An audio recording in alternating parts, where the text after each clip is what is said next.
Bonjour à tous, aujourd'hui on va faire un nouveau topo d'oncologie et on va parler du coup des cancers de l'ovaire. Alors tout d'abord un petit peu de généralité. Ce sont des cancers qui sont rares puisqu'ils vont toucher à peu près 4500 femmes par an en France, donc c'est vraiment très peu. L'incidence, comme je vous le disais, est faible avec à peu près 15 femmes pour 100 000. C'est en constante diminution, ce qui est plutôt satisfaisant ces dernières années. Ça touche essentiellement les femmes ménopausées avec un âge médian en diagnostic qui est à peu près à 65 ans. Pour les formes histologiques, vous allez avoir la forme prépondérante qui est le carcinome épithélial dans 90% des cas. Ça, c'est vrai pour les femmes ménopausées avec des adénocarcinomes séreux principalement.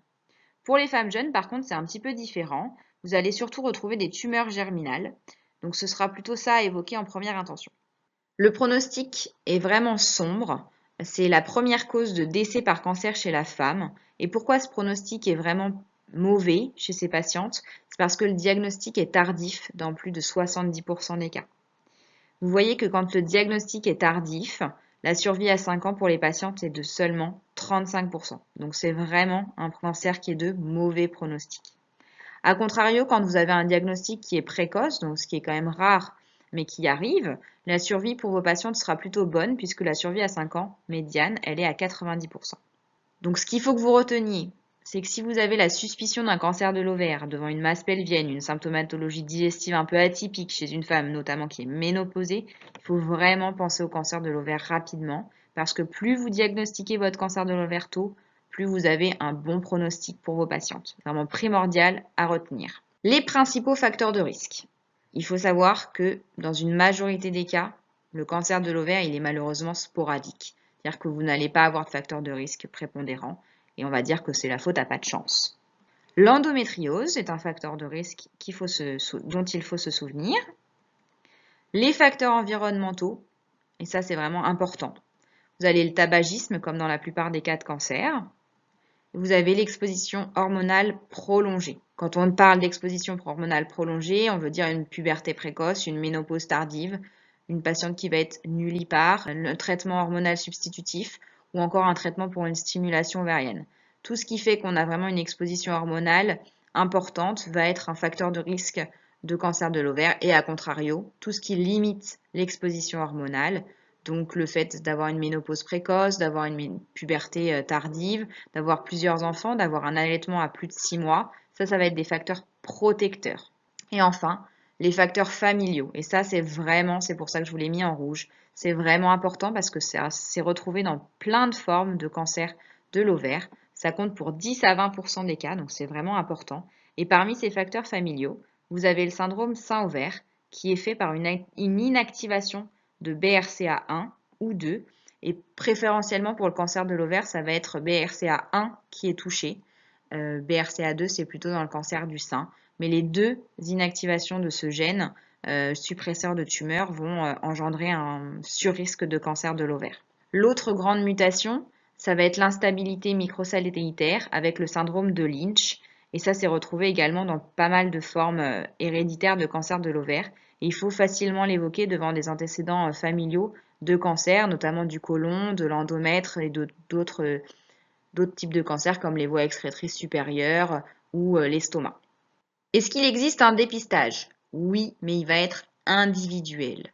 Ça concerne toutes les patientes qui ont un surrisque en fait d'avoir un cancer de l'ovaire et donc les patientes qui ont des personnes dans leur famille avec une mutation BRCA1 ou 2 ou avec un syndrome de Lynch. Donc ça peut être un dépistage individuel chez ces patientes-là. De plus, dès que vous avez la suspicion de votre cancer de l'ovaire, ce qui est important à retenir d'ores et déjà, c'est qu'il faut une consultation oncogénétique pour pouvoir aller chercher ces facteurs de risque héréditaires. Cette consultation oncogénétique, elle va permettre, donc dans les cas de prédisposition, d'étendre la recherche au reste de votre famille et de proposer éventuellement une chirurgie prophylactique en cas de mutation de BRCA. Et également, cette consultation oncogénétique elle va vous permettre d'avoir une orientation thérapeutique avec les inhibiteurs de PARP. Il faut savoir que chez une patiente qui est mutée pour BRCA, on va pouvoir leur proposer des inhibiteurs de PARP et ça a vraiment des excellents résultats chez ces patientes, donc il faut bien s'en souvenir. Et pour pouvoir avoir le résultat de la mutation, il faut prendre en charge les patientes très tôt, dès le diagnostic. Il n'y a pas de dépistage de masse. Je vous rappelle que le dépistage de masse, il concerne seulement les maladies qui ont une haute prévalence et avec des tests qui sont hautement spécifiques, ce qui n'est pas du tout le cas du cancer de l'ovaire, puisque c'est un cancer qui a une faible prévalence, une faible incidence, où il n'y a pas de test spécifique. Et les dépistages de masse, je vous le rappelle brièvement, c'est les dépistages organisés pour le cancer du col, pour le cancer du sein et pour le cancer colorectal. C'est les 3 seuls types de cancers pour lesquels vous avez un dépistage organisé. La clinique des cancers de l'ovaire, malheureusement, elle est pauvre et aspécifique et c'est ce qui fait que le diagnostic est souvent tardif. Malheureusement, je vous le rappelle, dans 70% des cas, le diagnostic est tardif. Il faudra quand même l'évoquer assez rapidement si vous avez une femme, notamment ménopausée, qui a des douleurs abdominales, une augmentation du périmètre abdominal avec de l'ascite, des métrorragies, des pertes un peu vaginales un peu atypiques, des troubles du transit, c'est notamment le syndrome occlusif qui est l'une des principales complications du cancer de l'ovaire, ou encore l'évoquer facilement devant des phlébite des membres inférieurs ou une altération de l'état général. Ce que vous allez devoir faire quand vous examinez vos patientes, ça reste assez global, assez général. Donc un examen général avec le performance statut, l'évaluation du poids, la perte de poids récente, l'asthénie. Un examen abdominal avec la recherche de l'acide et des nodules au niveau de la paroi abdominale, notamment le nodule de Sœur Marie-Joseph. Vous allez bien sûr examiner, comme dans tous les cas de cancer, les aires ganglionnaires, notamment au niveau inguinal et au niveau susclaviculaire. Et toute patiente pour laquelle vous suspectez un cancer de l'ovaire doit avoir un examen gynécologique complet avec un examen au spéculum qui pour le coup retrouvera un aspect de col normal et un toucher vaginal avec une masse fixe et dure, voire à des stades tardifs un blindage pelvien. Ce qu'il faut retenir, c'est que les 4 signes qui ne sont pas spécifiques du cancer de l'ovaire mais qui doivent orienter votre diagnostic, c'est une altération de l'état général, la présence d'acide, la présence de nodules au niveau de la paroi abdominale et une masse fixe et dure au moment du toucher vaginal. Le bilan paraclinique, c'est l'échographie abdominopelvienne.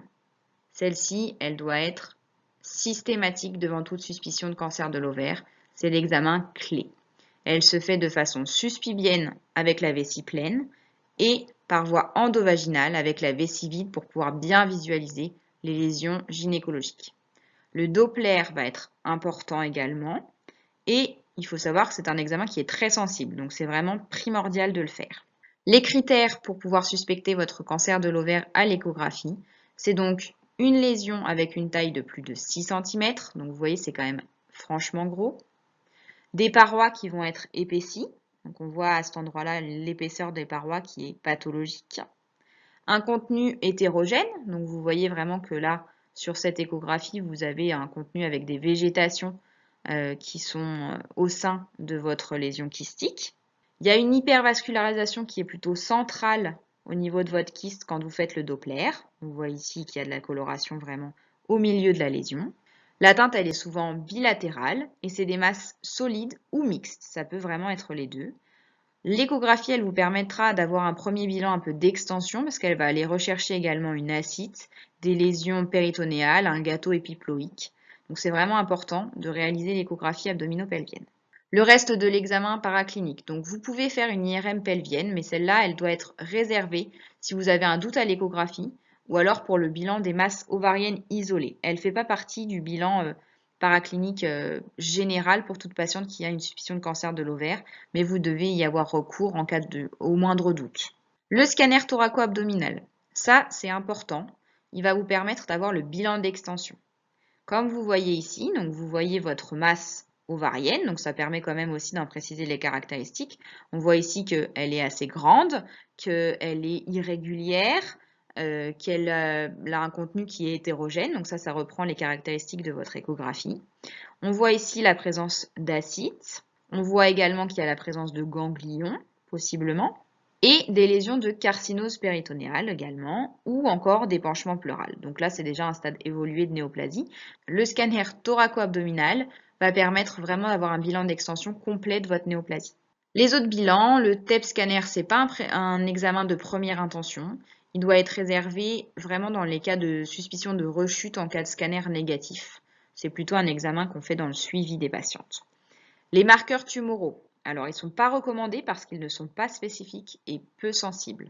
Par contre, ils sont faits en règle générale tout le temps parce qu'ils sont assez forts dans le suivi des patientes. C'est-à-dire que si vous avez une bonne réponse au traitement, vous allez avoir une bonne diminution de vos marqueurs. Et quand les marqueurs vont remonter, forcément, on pourra suspecter une rechute un peu plus précocement que sur les symptômes cliniques qui sont, je vous le rappelle, rares. Les principaux marqueurs, c'est le CA125. Lui, il signe vraiment une irritation péritonéale, donc c'est pour ça qu'il est peu spécifique, mais en même temps, il est fréquemment augmenté dans les cancers de l'ovaire. L'ACE, il peut aussi être augmenté dans tous les types de cancers digestifs. Et les CA19-9, donc c'est plutôt pour les formes mucineuses de cancer de l'ovaire ou alors pour tous les autres cancers digestifs. Voilà, je vous remercie pour votre attention et j'espère à bientôt.